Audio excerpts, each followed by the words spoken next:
Yaman Ibrahim Fuda takka. Hello Adera, salam alaikum. Adera bakka buusu dittanii mannin deemeetiin jira dhageesse.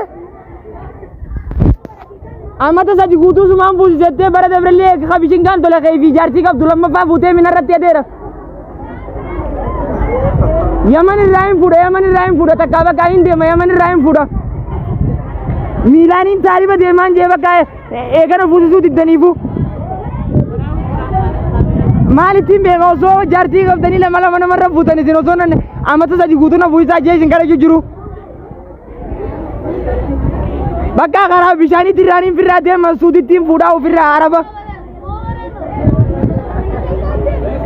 Isinis maal isinii gootu yoo na fuusistan dibicha lamaan na fuusisa. Bakka nageetti ganaa mucaa keenyaa jettanii nan barbaadinaan deemeetiin jira.